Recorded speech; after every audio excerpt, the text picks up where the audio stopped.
Well, good Tuesday morning, should I say a good hot Tuesday morning. Holy cow, we're talking about the possibility of hitting a record that we haven't seen since the 1800s. Can you believe that?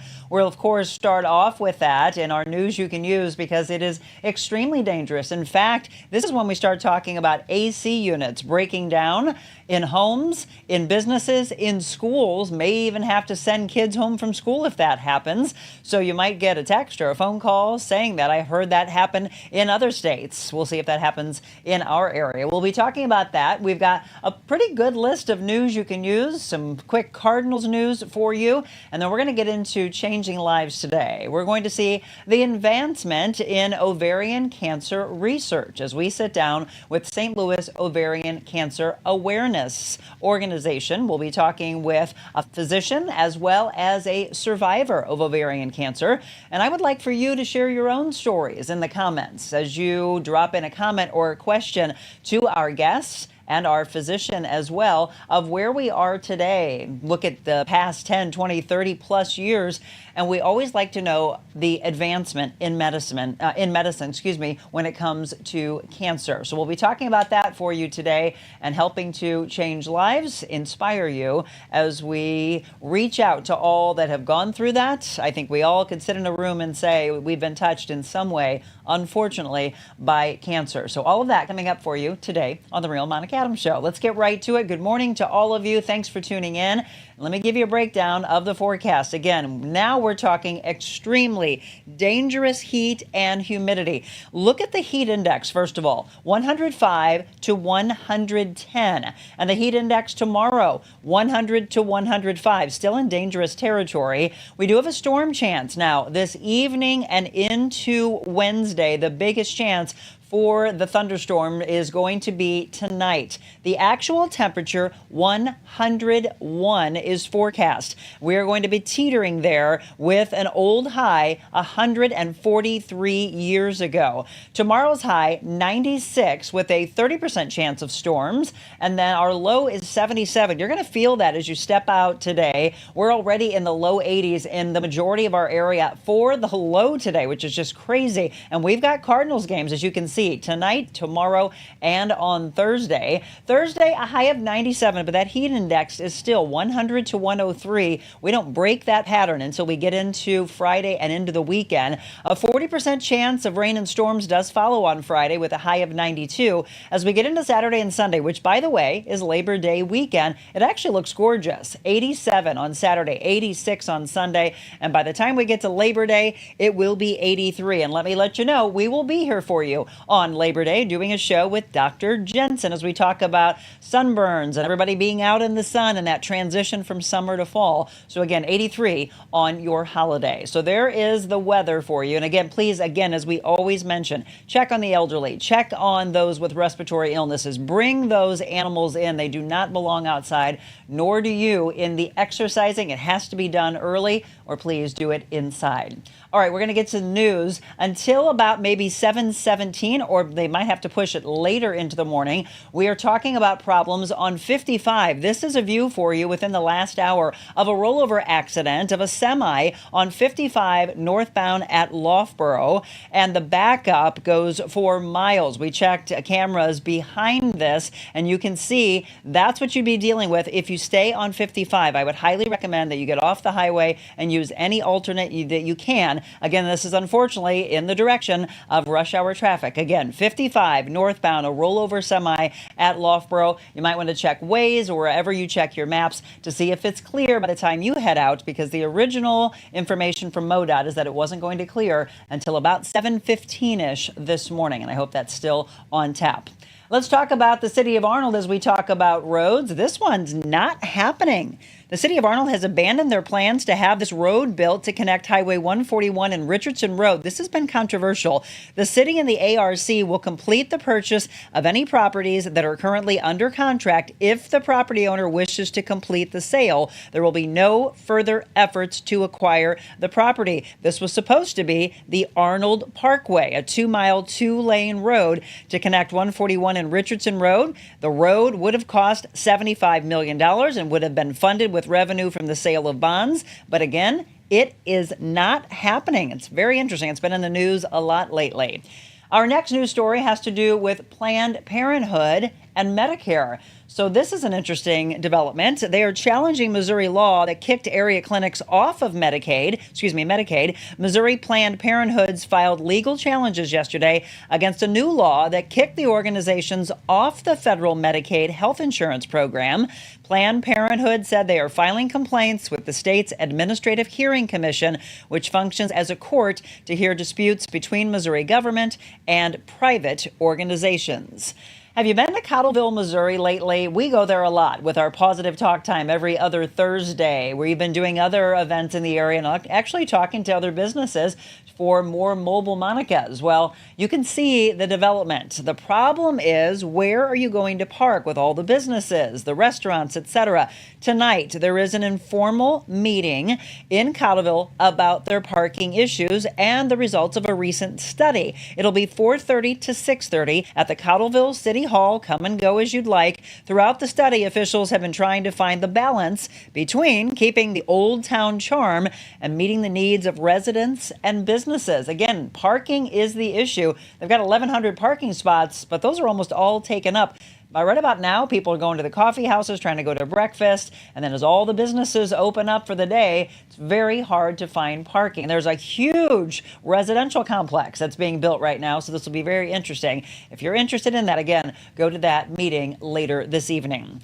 There's a demolition that's been taking place, and you'll see more of that on the old campus of Bayer. This is in the Creve Coeur area. Now, Bayer is said to unload more of the campus, invest in remaining sites. They call for investments in research infrastructure, including new labs, new greenhouses, office space at the Chesterfield campus. They are going to unload more of the campus. And again, they said that you'll be able to see that as you head into that Creve Coeur area. You see a lot of activity. Now you understand what's taking place.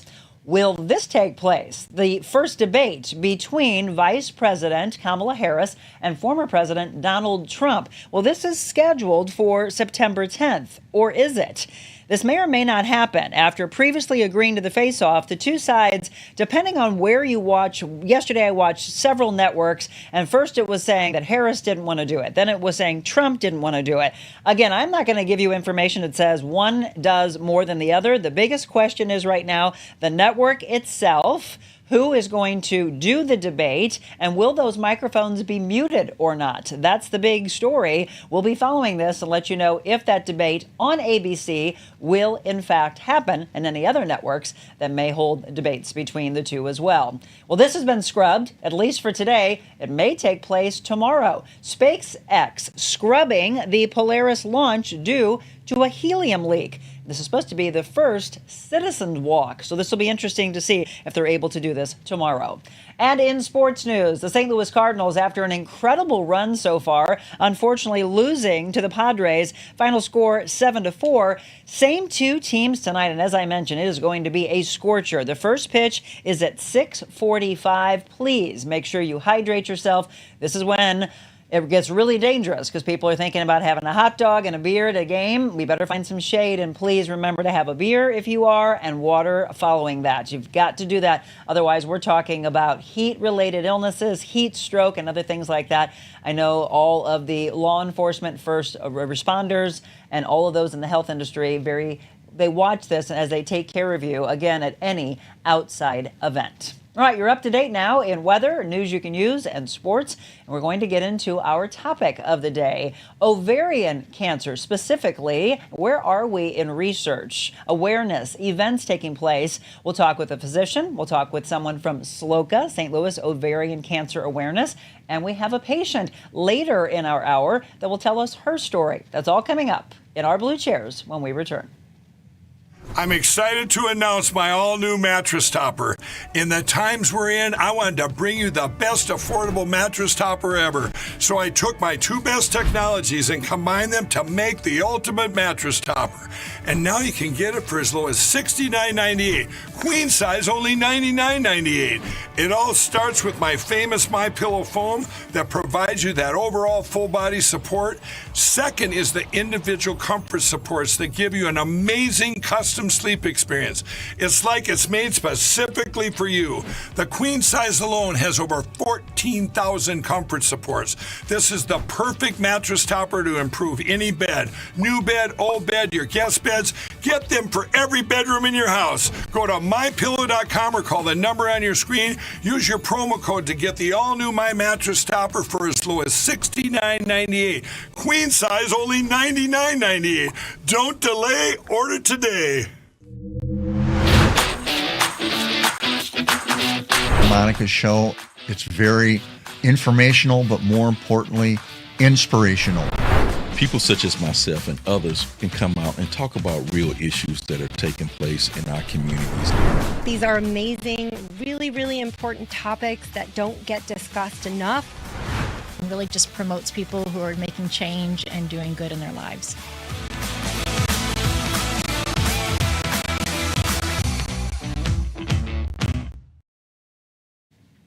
Welcome back. It is 7:11. Thanks for tuning in, by the way, to the Real Monica Adams Show. We'll be looking at comments and any questions that you may have. Drop them into the comments. I have a full staff here today. All of my interns are running around behind the scenes doing incredible work for you. So when you see our stories and reels turned and you see any kind of great video editing and those pictures, you got to thank all those wonderful students coming to us from SIUE. And I do want to thank one in particular who joined me a year ago tomorrow.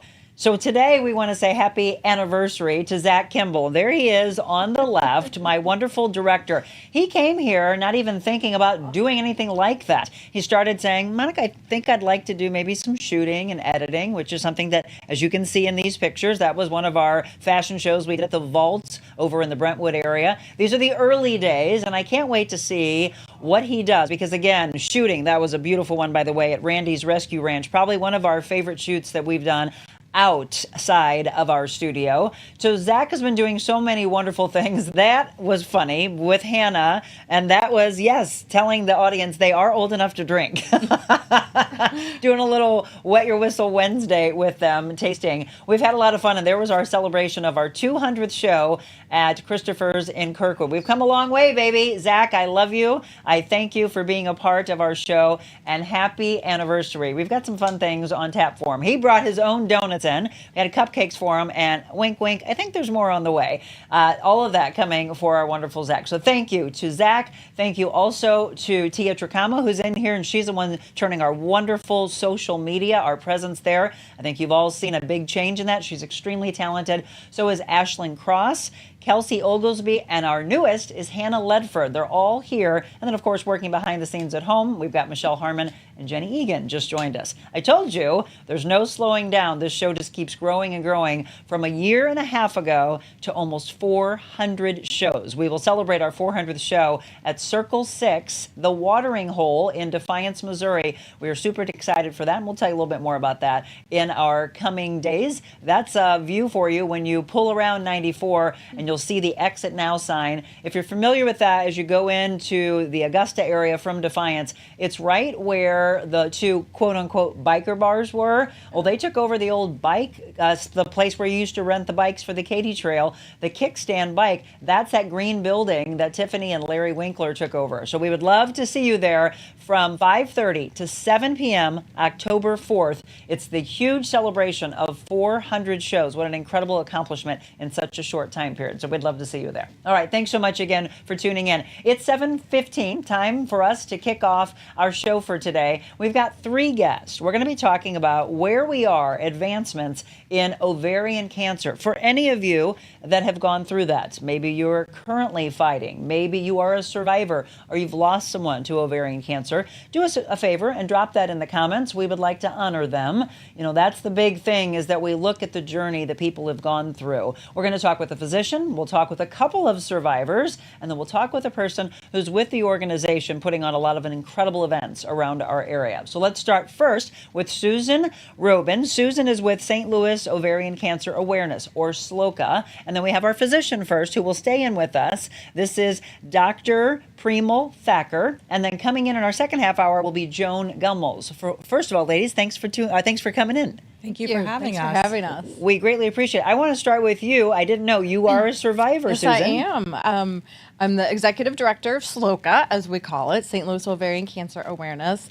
But when I was 23 years old, I was diagnosed with ovarian cancer after really being misdiagnosed for a long period of time. But I'm here to really talk about the mission and awareness, because at 23 and even later in life, many women don't know the signs and symptoms of ovarian cancer. It kind of flies under the radar.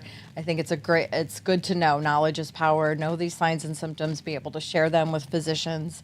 But I'm just grateful to be here, and I've gone through that journey, and it brings me full circle to lead an organization and be very, very passionate about this cause. And how long have you been the executive director?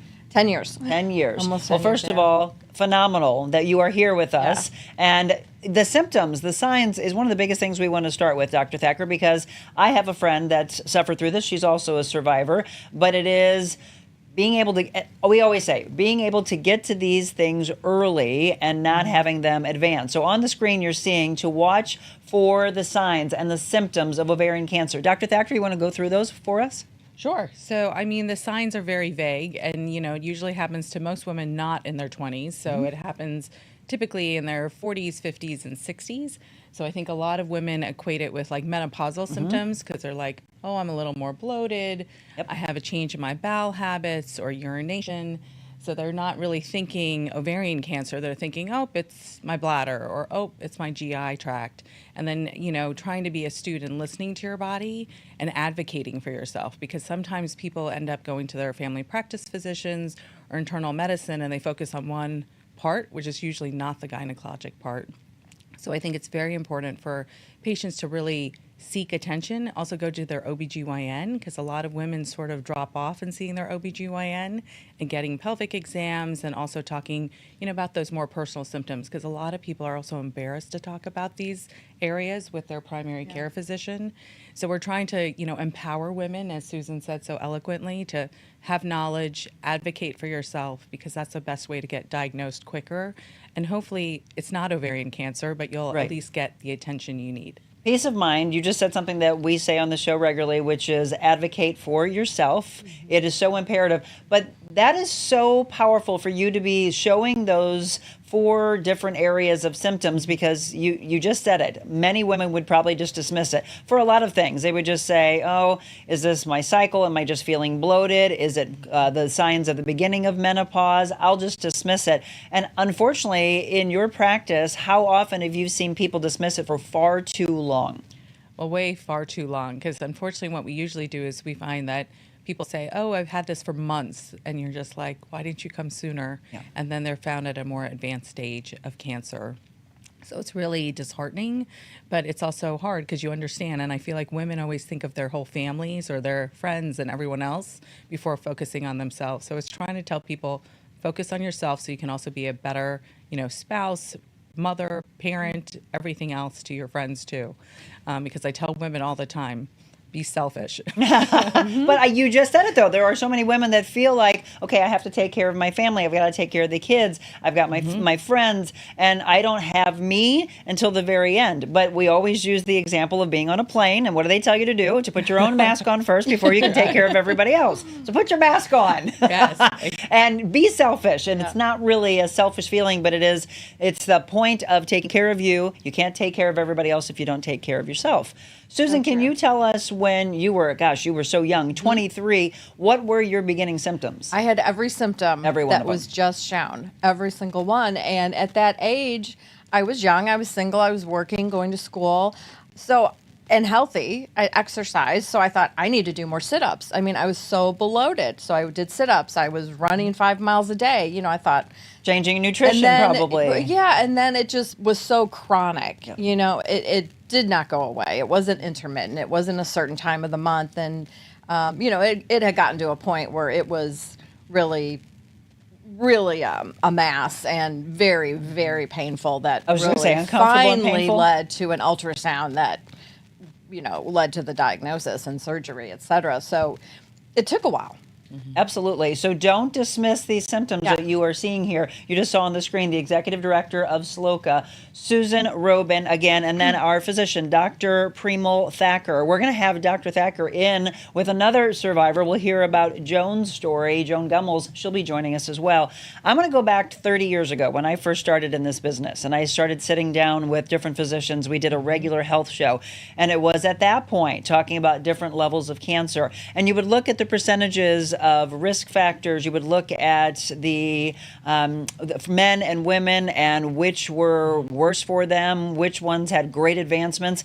So can we go back 30 years and then come to now and tell us where we are in ovarian cancer research and as far as percentages of women that are getting it as well as surviving? Sure. So, it's really, we have made progress in 30 years, thankfully. And some of our progress really has stemmed from great research, like you mentioned. But we still have about 20,000 women who are diagnosed this year alone with ovarian cancer, and we'll lose about 12,500 women. So it is a very deadly disease because of the main reason that we find it at an advanced stage. We usually cure patients of cancer typically if they're stages 1 and 2, but 3 and 4 make it harder. But luckily now we can make it a chronic disease because we have so many advancements. Right. So still surgery and chemotherapy are the mainstays, but the big, development has been something called a PARP inhibitor, which really is an oral pill that some patients are eligible for, actually lots of patients, as a maintenance therapy, because we get lots of patients in remission with an advanced stage, but then we want to maintain that response so it never comes back. Right. So we're very fortunate that we now have this oral medication because it allows women to not be in our infusion chairs and staying hours and hours, that after they finish all this journey, as we call it, that they're able to hopefully maintain their response. So it is definitely an option, and there's other options such as Avastin or bevacizumab, which is also an IV drug, which also helps for maintenance. So we do have at least maintenance into our options because, a lot of breast cancer patients will tell you, oh, I'm on this pill and I get to maintain and be fine. So now we're finally having those options for ovarian cancer patients. Is ovarian cancer taking more lives than breast cancer or the other way? It's the other way. It is the other way. Yeah. So it's, percentage-wise, we lose more women to ovarian for sure. But, for us in gynecology, sadly, we're seeing endometrial cancer on the rise. And so we're seeing gynecologic cancers taking more women than necessary. So we just also need more awareness along all the gynecologic organs because I feel like breast cancer, the NFL wears their pink and there's a lot more celebrations about that. September, luckily, is Gynecologic Awareness Month. So we're trying to get the word out. We're doing it right now. Yes, exactly. And we thank you for doing that. No, absolutely. Again, I've had too many friends that unfortunately we've lost, others that are survivors, others that are struggling through it right now. You just mentioned pink. Everybody has the association of, it's October, it's Breast Cancer Awareness Month. No, September, we're talking about teal. Where did the correlation of the color teal come from? That predated me, but I love it. Teal is the new black, and it really stands out. And in the breast cancer world, I feel it's very important for SLOCA to partner with the breast cancer organizations because there can be a genetic link between these cancers or a family history that's also important. So SLOCA, we have our tent and our teal swag, and we'll go to some breast cancer walks and runs and community events because their constituents, we're all in this together. So we don't want to work in a silo. And I think partnering and breast cancer survivors should know they might have a risk for ovarian cancer or their family members or sisters or daughters. So we find that to be helpful to partner in the community. And you're seeing all these wonderful events that they have been to. You have the website right there, by the way, that you can find out more, sloca.org. What a powerful picture. I just got chills again. When I saw that picture, it was, you look at all the generations that can see and then realize that this is out there. And you don't want that coming for those young girls, but it's also what we're doing, what Dr. Thacker just said, which is awareness, education, the research that exists, and then thank you and reach out to those that, for young kids, they may be scared by someone who doesn't have hair that they think looks ill, but it's really teaching them at an early age, well, this is mom, this is grandma, this is aunts, this is a possibility, but hopefully as we continue to raise money, funding, again, donation, research, that we can somehow one day say, I hope, one day in our lifetime, if it's not in our lifetime, it's somebody's lifetime, that we can say we've eradicated cancer. I know we all want that. Again, Dr. Thacker and Susan Robin, we're going to take a quick break. We'll continue more about events that are coming up, how you can be a part of helping spread the awareness. Stay with us here on The Real Monica Adams Show. Discover your full potential with a personalized styling experience. Designing, customizing, and transforming the looks of men and women. Revamp your individual style and embrace what makes you, you. That's real confidence.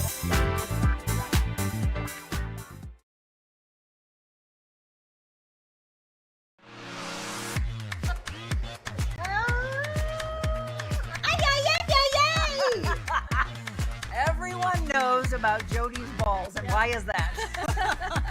I have the best ball.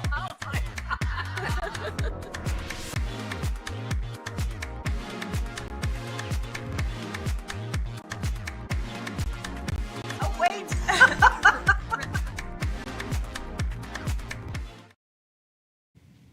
Unfortunately, as you get into this weekend, we're going to talk about the fact that it's like the unofficial end of summer, and people will be closing those. I cannot believe we're saying that already as we get ready to transition from one of the hottest days of the year today to just around the corner. The leaves starting to turn and falling and the cooler weather. I love fall, but I also love jumping in that. Just Pools, the pool and spa specialist, a big part of the Real Monica Adams Show. We love Madonna, and I know right now they've got some specials going on.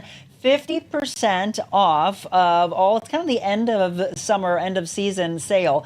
50% off all those fun toys that the kids love to get, those big noodles, the flotation devices. I know moms and dads like to kick back in those wonderful recliners. Go in and get those for next season, or again, wrapping up this season. Not only that, but they will be transitioning from pool season to the hot tubs. So they are the pool and spa specialists. They're located on the West Outer Road in Arnold. There's the phone number. Again, it is 636-464-7110. Give them a call and also get those 10% off sales that you have for the winterizing kits. Maybe you do it on your own, or you might want to get on their schedule so they can do it for you. It's a little dangerous for you to do it on your own. There you go. Big Labor Day sale. 10% off of winterizing kits and up to 50% off toys, games, and rafts. I don't want you to go to anybody else. I know you're always very big on supporting those that support us, so please do that. Just Pools, pool and spa specialist, once again, located in the Arnold area.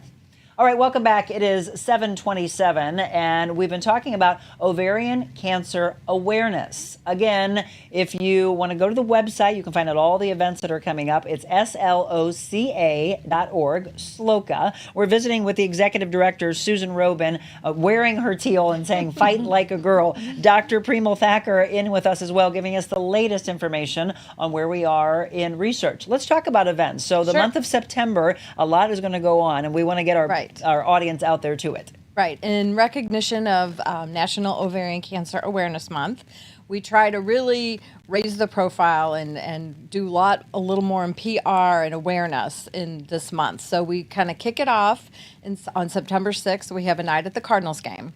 And all survivors in our community are given 2 free tickets and a new SLOCA hat, little Cardinal hat, teal and navy. And we have about a section of about 500. So we'll teal up Busch Stadium. So that's on the 6th. That'll be nice to see. We have an event at a nail spa called Teal Toes. It's September 17th. And it is just a day for survivors, caregivers, supporters to make a pedicure appointment. We have raffles. There's food and beverage all day from open to close at Nail Pro in Des Peres. They give us half of their salon. It's wonderful. It's really a popular event. And a lot of this is leading to our walk run, which was the picture that you saw of the survivor ceremony with the yellow rose on October 13th, and it's going to be at Tower Grove Park. We have about 1,500 usually register for this event. It's very family friendly, dog friendly. It's a walk and a run, but it's all just to really teal up the community. We try to get on different media outlets. We'll do billboards on the highway. Do you know the symptoms? Just to kind of peek a little bit, maybe drive some people to our website and learn a little bit more about this disease. And there you go. This is how you can get involved. We've been showing you a lot of pictures from that and all of the events that we just showed. Ashlyn and Hannah are working to drop in all the information in the moderating to make it easy for you so you don't have to seek it out. You just click on what we have. So the big run, as you can see there on October 13th, walk and run that you can sign up for. That's been going on for how long now, Susan? About 17 years. 17 years. Can you look back 17 years ago and even imagine how much it's grown to? Well, no. In the 10 years that I've been with Sloka, it has grown. And a family, the Jorgensen family, actually started this event on their own. Their mother, Brenda, was battling ovarian cancer, and the kids and the husband were very active, and they started a run. I believe it was first at Queenie Park with about 50 people. It then moved and ended up in downtown St. Louis for several years. 1,000 people. We're up to almost 1,500 people. We'll be at Tower Grove Park. So it is really what they did, just on their own as a family for something to do and to try to be helpful and raise awareness has grown to really an all-inclusive community event for this disease. Well, and I love to see the pictures of the men coming out because the support system, Dr. Thacker, is so big. From everyone that you have worked with in your industry, when someone is first diagnosed, right, you need the support system around you to lean in on, wait, what? I have cancer? All the levels of emotions that someone goes through, and that's where they need support beyond the family. Sometimes maybe they don't want to burden their family, as you mentioned. They don't take care of themselves. So sometimes they need a support group around them. You want to talk about that aspect? Sure. So we're very fortunate here in St. Louis that we have support groups. Sloka provides a great sisterhood, quote unquote, where they actually give out boxes to, patients who are newly diagnosed. And they're just wonderful little pick-me-ups, right? Like has a little fight like a girl t-shirt. It may even have hats and even a little blanket sometimes and cookies. Who doesn't like a cookie with a teal little, ribbon on it? So it's just to make you feel supported, as you said, because you sometimes feel alone because even though you may know people with cancer, it's not maybe the exact cancer, and you just want to have that buddy system so you can really feel like you're understanding what your journey may look like, and also just someone to call and say, this is what I'm feeling. Because, some things are really, there's those sister boxes, which are wonderful, and it's given out throughout the whole St. Louis and I think even greater area to lots of different infusion centers. So it's really a wonderful, benefit.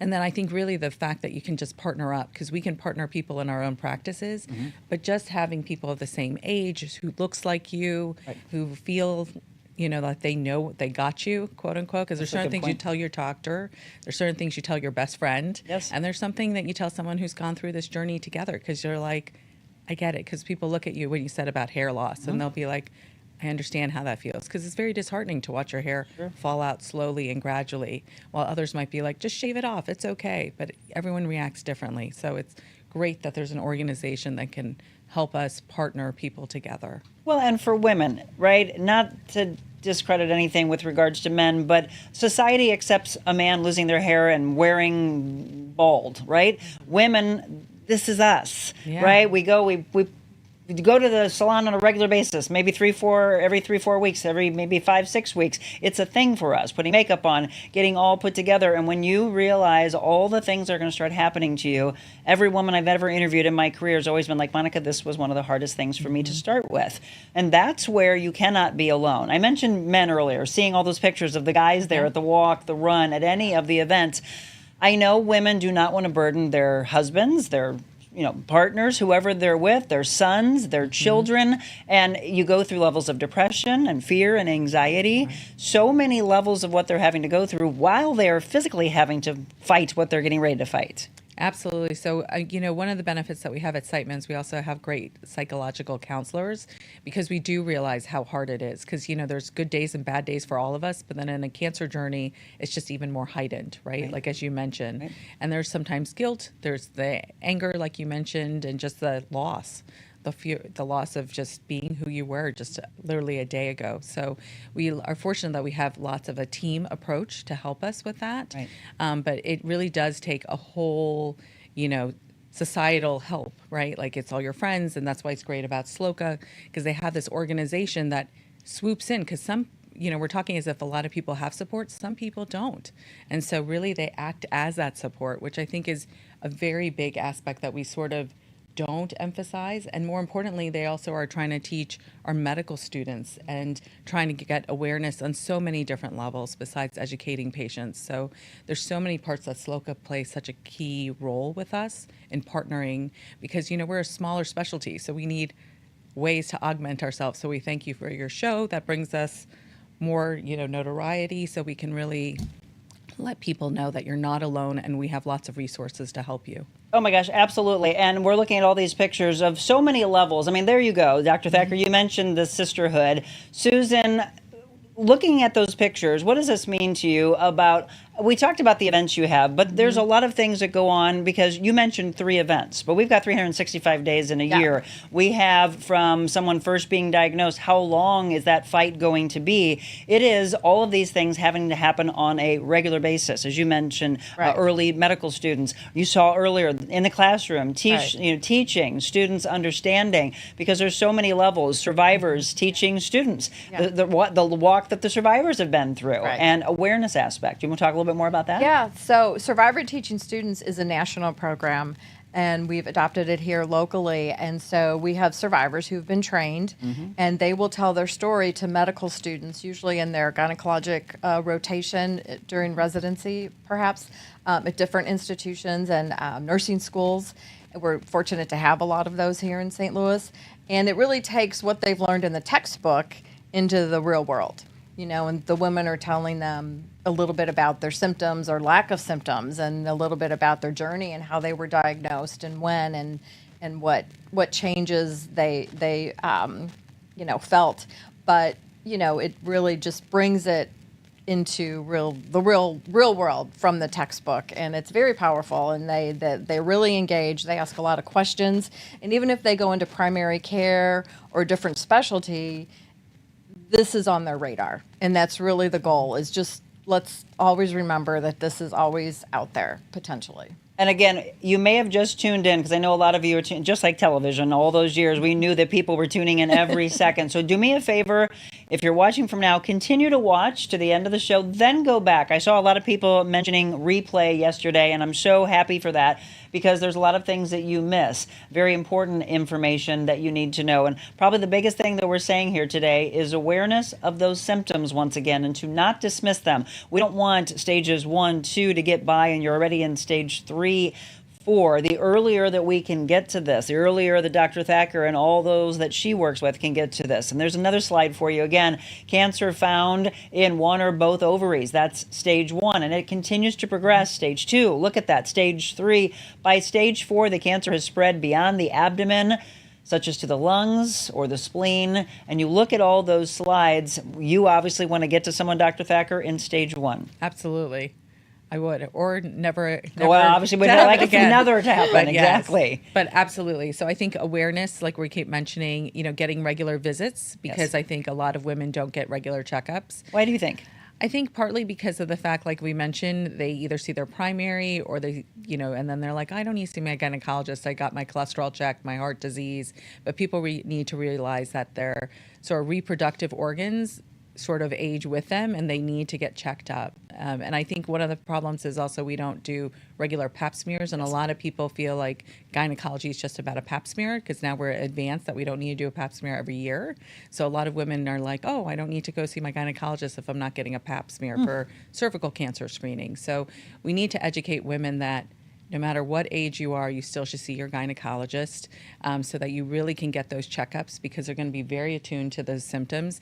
And on top of it, they'll also talk about things that maybe your primary does not, like bladder incontinence or, just menopausal symptoms, because it's a huge journey as you change in your life, and it's great to sort of have that knowledge from a physician. And by the way, that is why we call the show The Real Monica Adams, because these are real things that happen to everyone with regards to what she's talking about, the change in life. I don't care if you're in your 20s and 30s, it's coming for you. I was warned about it back then, and here I was. Oh, here it is. Perimenopause, menopause, all those symptoms. So yes, talk about it. Talk with your physician. Find a physician that you feel takes care of you. We mention all the time, if you don't feel like you are, that's why you're an advocate for yourself, and you find the doctor that will. I never, in my mind, would never not think about going to the gynecologist. So I need to find a way to get you into my mindset because, again, I know sometimes it can be scary to find out information you don't want to find out, but you don't want it to linger. You don't want it to go beyond where you could have gotten to it on an early basis. So they're not doing pap smears every year at a certain age? I didn't know that. No, the reason is because now we do HPV typing, which is the human papilloma virus. So it's not just the pap smear alone. So we're looking for virus and sort of the cells. And based on that, now it can be spaced out to every 3 to 5 years, depending on what your history is. And so I think a lot of, the public thinks all a gynecologist does is your pap smear. And we do so much more than that because we talk about your bone health, we talk about your sexuality, we talk about signs and symptoms that might find you or find a mass or earlier so that we can intervene. So there's so many things that your gynecologist does, and so it's just knowing that you need to partner with your whole body, not just one part of your body. Absolutely. We're going to switch seats here just a little bit. Susan Robin again with SLOCA, SLOCA.org, the executive director. If you've been seeing the title under her name throughout this entire show, give them a call, by the way. You can go back and find out all of the amazing things that they're doing in the community, as well as all those events that I showed you. There's the number, 314-966-7562. I wish I had another chair to squeeze in here, Susan. I'd keep you in the studio. But we want to talk to another survivor. Yes. Joan Gummels is going to come in. Dr. Thacker is going to stay here. When we take our break, the very first question I have to come back to you before we talk about Joan's story is something that I've heard, and I want you to either say that, yes, it's true, or dismiss this, so don't answer this yet. But I want to know, if someone has never had children, are you more at risk if you haven't had a hysterectomy? Because this is what this comment was. Somebody wanted me to ask. If you haven't had children, you haven't had a hysterectomy, are you more susceptible to things happening to you? That's the question. We'll get an answer to it when we return. This is my wonderful role model, one of my best friends. She's, oh my gosh, you got a long life. You could probably live to be 130 or something. And I said, oh God, I hope not. It's getting hot in here. Don't take off all your clothes. I'm not going to take off my clothes. On the radio, Kate, going to Kansas City, Kansas City, here I come.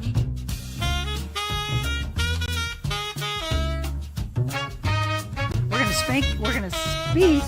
We're not going to spank anybody. We're going to speak about knowing your value. And then I'm going to I'm going to spank them. If you don't know your value and you don't grab hold of how important you are, I'm going to spank you. Folks, you never know what you're going to get with her.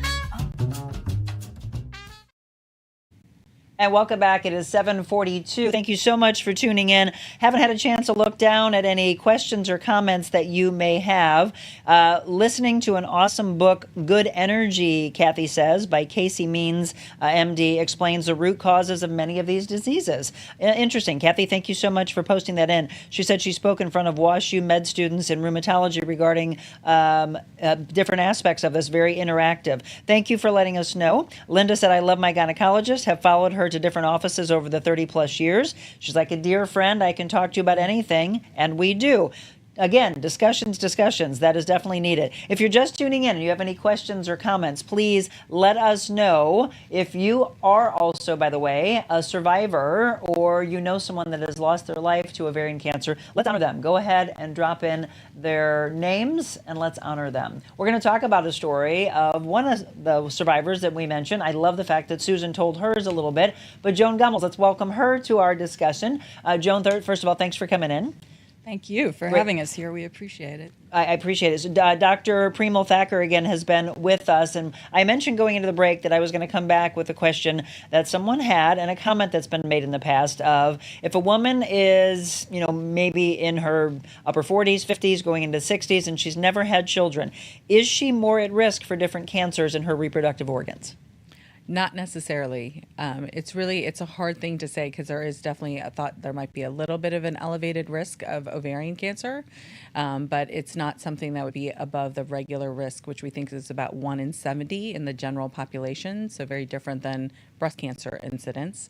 But it's definitely, I would advocate that every woman should go get checked out, even if you've had children or not had children, because I don't want women to have a, sort of a defining moment to say, oh, I'm fine because I've had children. That's not the fact. You really need to be checked out regardless. Yes, everyone, but why would there be a little bit of higher for women who haven't had children? So the thought process is now we sort of think that ovarian cancer probably actually starts in the fallopian tube and not in the ovary itself, based on some really great pathologic studies. And so, the first thought of why, when we thought it was more in the ovary that it starts or arises ovarian cancer, is that when you haven't had children, that you every month make like an egg and you ovulate and have sort of that disruption of the ovary and causing inflammation and repair and damage, that just that excessiveness of not having had children, which sort of allows that process to go dormant for like 9 months, probably may add to sort of your increased risk. So that's the thought process behind why, if you haven't had kids, that maybe you actually are at a higher risk. I'm glad we addressed that, because I think some of these questions, sometimes when we have our shows and people can't watch live, you can always ask me questions in advance that I will pass along to our guests. Let's bring our next guest in. Joan has gone through this, unfortunately, but she sits here, so she's a survivor here. But we're going to go back to the beginning. So let's go first to October of 2016, and we've got pictures to tell this journey. Your first treatment taking place. When were you actually diagnosed? I was diagnosed, first I experienced some postmenopausal spotting. So for me, I was kind of fortunate that that's a definite sign that something is not normal. So I did go see my OBGYN, but even then it took some time to figure out that there was a growth on one ovary. She immediately did an ultrasound, did a test that's CA125, a blood test, cancer antigen 125. But it is not a reliable diagnostic tool. For example, for me, I tested just at the upper end of normal, but totally within the normal range. And there was nothing obviously wrong. So it took some experimenting of trying an endometrial biopsy, trying different things to figure out what was going on. Finally, on one ultrasound, it showed that there was clearly a growth on one ovary. I chose at that point to see a specialist, a gynecologic oncologist like Dr. Thacker. Right. And I think that's made a huge difference because they are, I think, far more aware of recent advancements in ovarian cancer. And thankfully, there have been some, which I think is the only reason I'm here to talk to you today. I'm a direct beneficiary of some of these advancements in research. And that's really what we're talking about from the specialty standpoint, Dr. Thacker. You just heard her story, and I wonder if there's many out there that have said, yes, I knew something was wrong with me, but these are showing normal ranges. If you hadn't listened and hadn't, again, advocated for yourself, we don't know what would have happened. You might not be sitting here having this discussion and changing lives with us today, because you could have been told, which this is what happens, Dr. Thacker. People are told, nope, everything's fine, and then they go back going, well, I don't want to bother anybody. I guess I'll just deal with this, even though I swear my body doesn't feel right. And those are the ones that we're trying to get to today. Absolutely, I agree. So it's great, like Joan said, that she sought specialty care, because we definitely have women who sometimes are like, do come to us and I want a second opinion, because they're like, I know something is wrong. Can you help me get down to the bottom of it?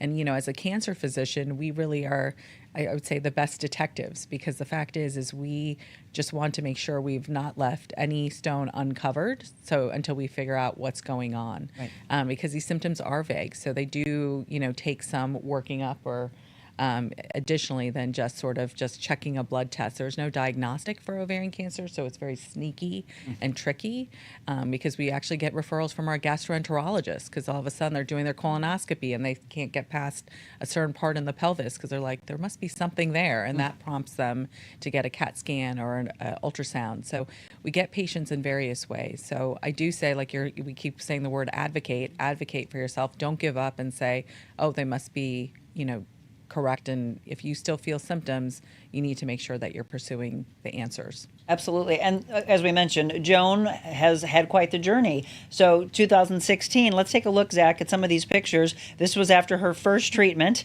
getting your head shaved. Now, Joan, I just mentioned about a half hour ago that when someone first hears the news, and we're going to go through that journey with you, here's the news that you do in fact have the word that we all hate. You have cancer.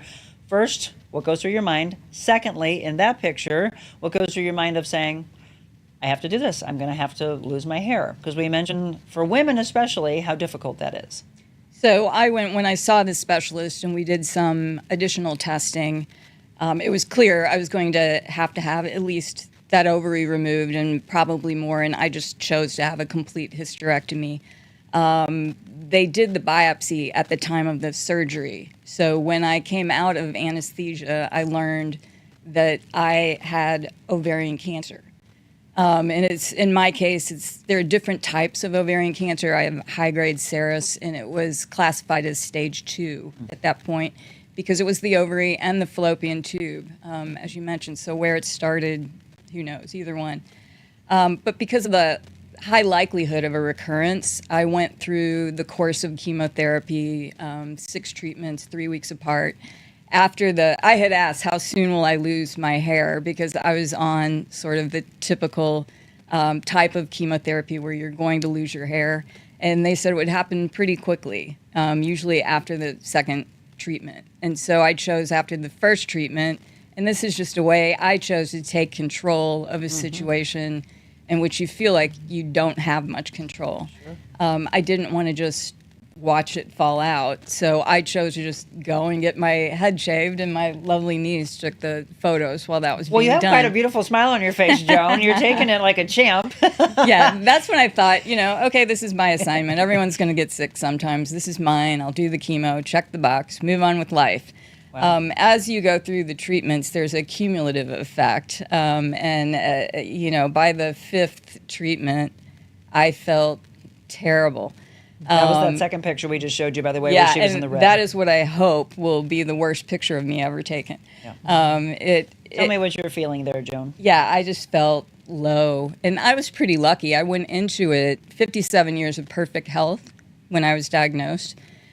So I went into it strong. I'd done 10Ks, half marathon, 1 marathon. Only one. Not only one, you did one. That's incredible. Survived. But I think that helped me a lot. I didn't have a lot of symptoms. I also had a lot of advice from friends who had had cancer and gone through chemo, though not ovarian cancer. I didn't know anyone who had ever had ovarian cancer when I was diagnosed, which is why a group like SLOCA is so important for women. But I felt by that time sick. And you look in the mirror, and I was just unrecognizable to myself. It's not just not having hair, but eyebrows, eyelashes, nothing. And on steroids, so I have this moon face. And it's just, look in the mirror, and it's like, who are you? Who am I? So it gets difficult to keep your sense of identity through the treatment. But I think it's very important. And groups like SLOCA that offer the support, the education, the support, but also the celebration of survivors, which is a really important aspect of this too. Yes, this journey, this path that you all are on that we wish no woman and no family would have to go through. But here we are sitting here with 2 women that have been through it. We're talking again with Joan Gummels. The picture again of the first treatment when she shaved her head, took it head on and said, I'm controlling this. You're not controlling me. The 5th treatment, again, going through the ebbs and flows, the deep valley, trying to come back up to the top of the mountain. You ring the bell with your son and your best friend in January of 2017. That elation, what are you feeling there? Sweet relief that I made it through that last treatment, and I thought I would never be in that infusion center again. I was lucky enough to enjoy 4 years of no evidence of disease. I wish that ringing of the bell was the end of my story, but it's not. But it's not. So I started feeling what I call always hungry, always full, always tired. And to me, that was a sign that something wasn't right. And that was in the fall of 2020, everyone's favorite year. And so I had my regular checkup with my gynecologic oncologist in November. Because of my symptoms and my anxiety about that, and the fact that my CA-125, that blood test again, the results were just slowly creeping up over about a year and a half, just up 1 point, 1 point, 1 point, but never down. At the point, so then we had a CT scan which showed some suspected metastases, did a biopsy of one, and on December 3rd, 2020, these dates stay with you. Sure.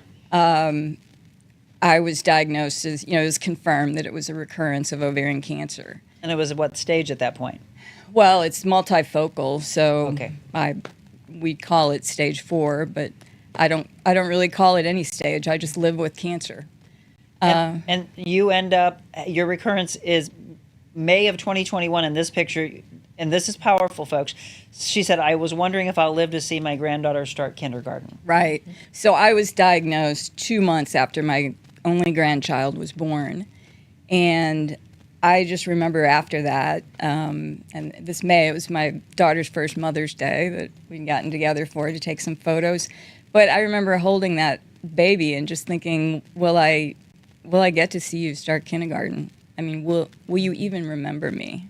Will I live that long? So I'm happy to say she turns 4 next month. Right. And I have been in treatment, constant treatment since. What a great picture, Joan. That was just this summer. It's so much fun. But I've been in constant treatment since January of 21, either infusions or thanks to advancements on the oral medication Dr. Thacker had mentioned for maintenance between chemotherapy infusions. So that has allowed me to have 9 months without an infusion one time, almost a year a different time. But in between, so altogether, I've been through 5 different courses of chemotherapy. The latest one, I think, is the most recent FDA-approved infusion, mirvetuximab. Yes. The Elahir.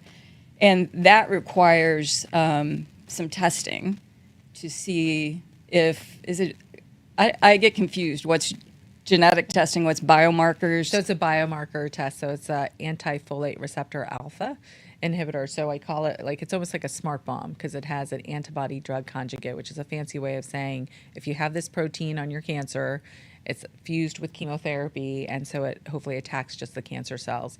And it's been a real breakthrough for us because we now have more targeted therapies than giving just sort of generalized chemotherapy like we do for most patients when they're first diagnosed. So we're hoping to get more personalized treatments for patients, which will be nice that we won't be saying ovarian cancer just in a big, vat. It'll be like, this is what your molecular signature looks like, and how do we make a cocktail that works for you. And again, we're talking about, you go to your gynecologist, then you hear some of these things. You don't want to just let it lie. You want to look into it, and as Joan did, from a specialty standpoint, we're sitting here with the specialty in the gynecology aspect, Dr. Thacker, and you're talking about biomarkers. It just made me think of, there are all these different tests that people are considering having at certain ages to say, is this possibly coming for me? And people look at it, and I actually will drop that question to all of you. Would you want to know, or would you not? What do you hear from people? So we hear all sorts. I mean, because there's definitely a lot of now direct-to-consumer marketing for testing. A lot of primary care physicians are sort of offering the test to say, what is your risk for developing cancers? So we're still trying to get that data because these are done on smaller sets of populations.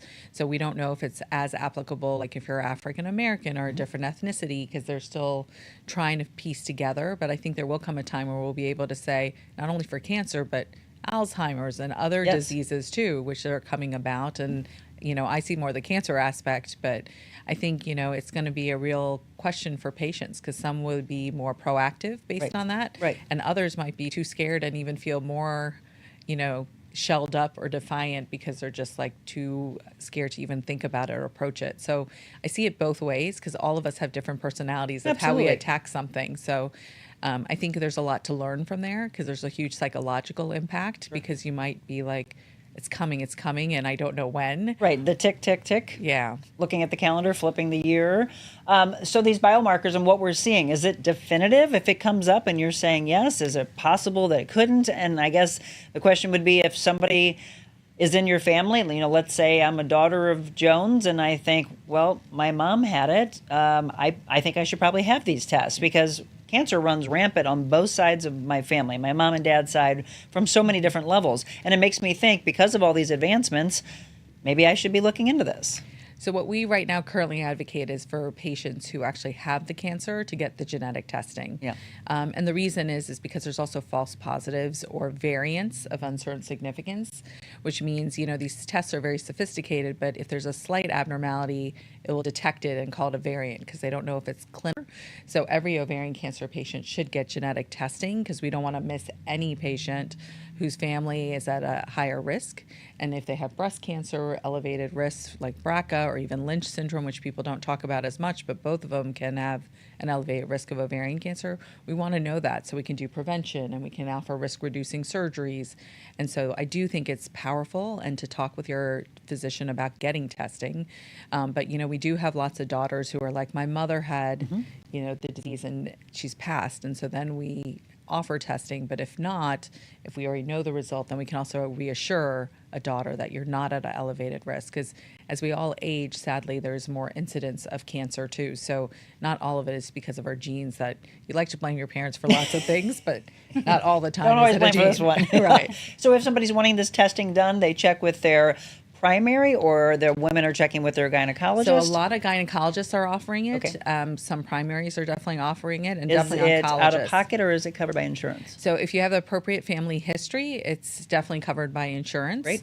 If you're not, you can pay for it, and some patients are willing to do that because the costs have come down so much that it's become within reason for people to do testing. And the reason I love to do this is, look, we could sit down with Dr. Thacker again in a year and she'd say, gosh, Monica, remember when we were talking in August of last year? This is where we are now. If we think about when you were first diagnosed in 2017 to where we are now, we weren't talking about people having biomarkers and genetic testing and all of that, to my knowledge. I don't know that was, it may have been out there, but we weren't discussing it. If so, it might have been very, very new. Someone just said, Stephanie said, yes, I would want to know. I had, bless you, Joan, you're amazing.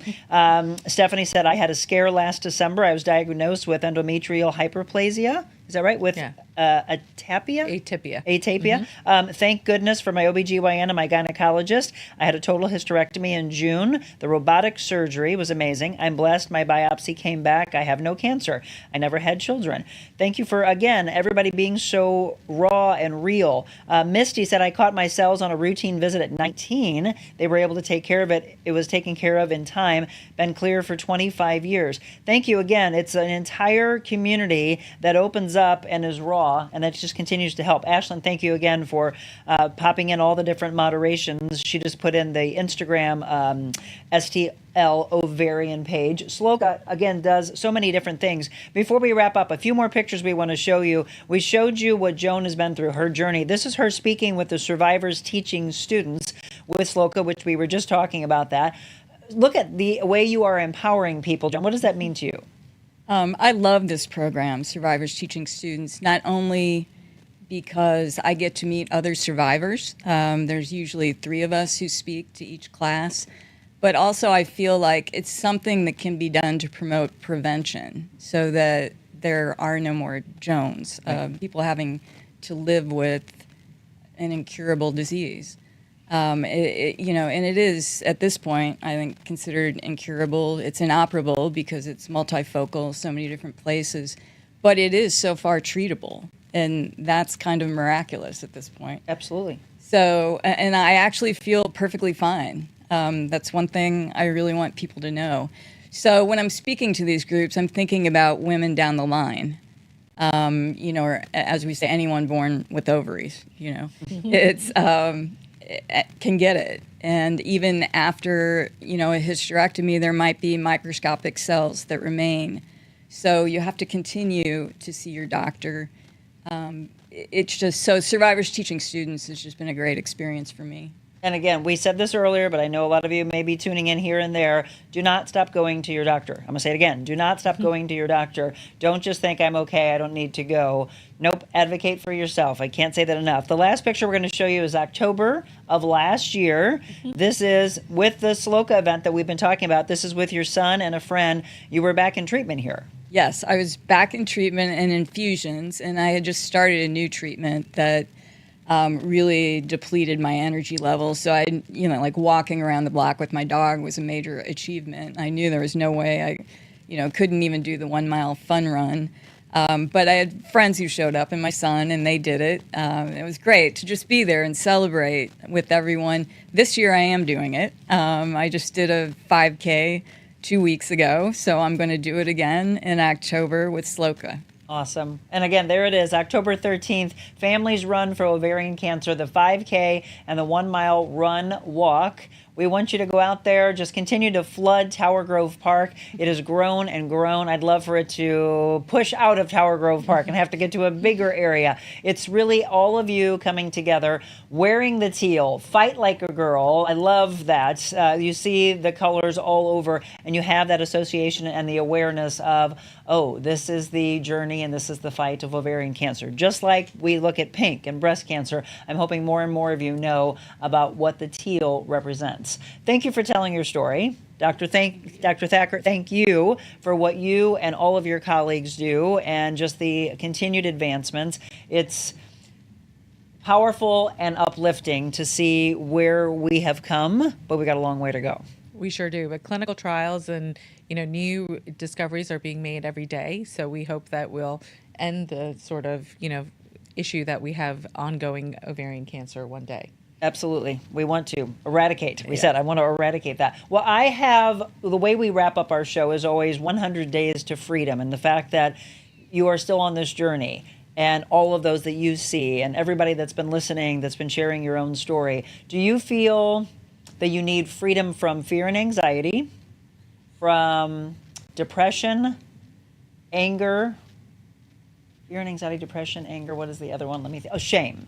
So we do 100 Days to Freedom books from. Which one are you feeling? We're going to let you choose today. Was anxiety one of them? Fear and anxiety. Yeah, anxiety I had for a sure. feeling.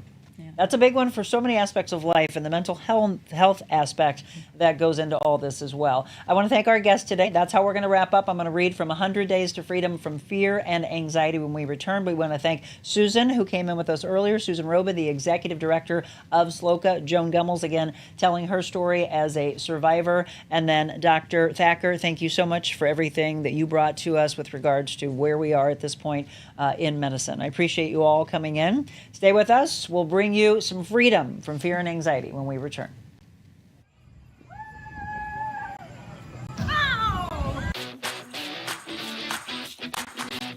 She's a special woman and done so much for St. Louis. Watching her work is one of the most incredible things you can see. She just sees value in everyone. Sometimes people just need you to sit with them and hear them. I feel heard. The time flew by, and it was like sitting and talking to a friend. Not only creating a better place here in St. Louis, but to inspire others. It's always great to have examples like you. You have such a light and such a presence, and I could feel it this morning. We knew right away when you started this, we wanted to be on your show. Thanks for having us. I look forward to seeing how you rock and roll and shake it up.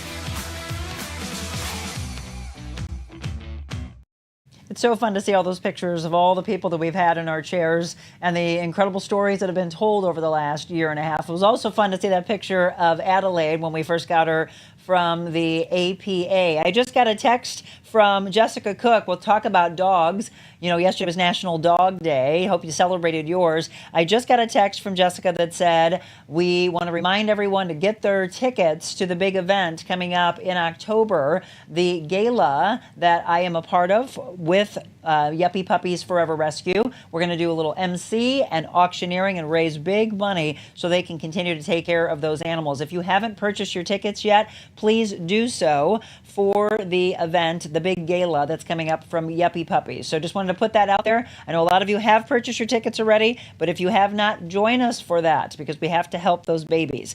Joy said thank you to Monica, Dr. Thacker, and guests for today's powerful show.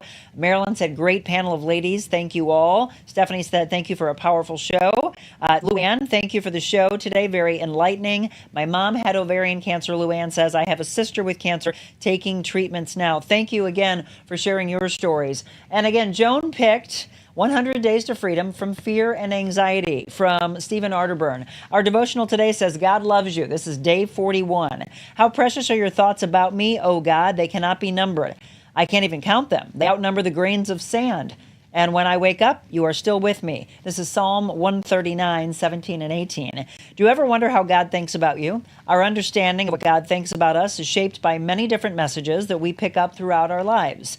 Our earthly Father has a big impact on our perceptions of our Heavenly Father. And across our lifetimes, we also hear other influential voices tell us what they think about us, whether it's good or whether it's bad. We need to measure those messages against what God says about us.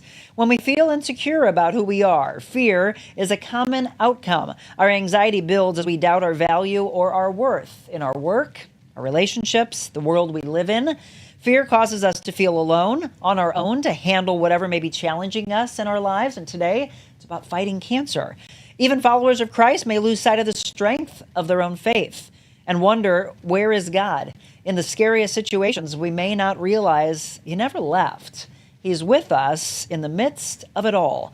The truth is, God's opinion of you is that you are precious, you are loved, you are worthy, you have value, and you were created with a purpose.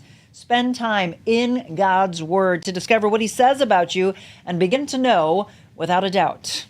Renee Swope said, whatever I may know about God, I won't really know God personally until I spend time with Him and I depend on Him. Think about what Joan talked about today and how scary it is to be told that you have cancer and then to think you're going to walk away from your faith. But people say in those darkest times, you got to lean in even more. Gary Chapman said the vehicle for gaining intimacy with God as a Christian is regular communication with God.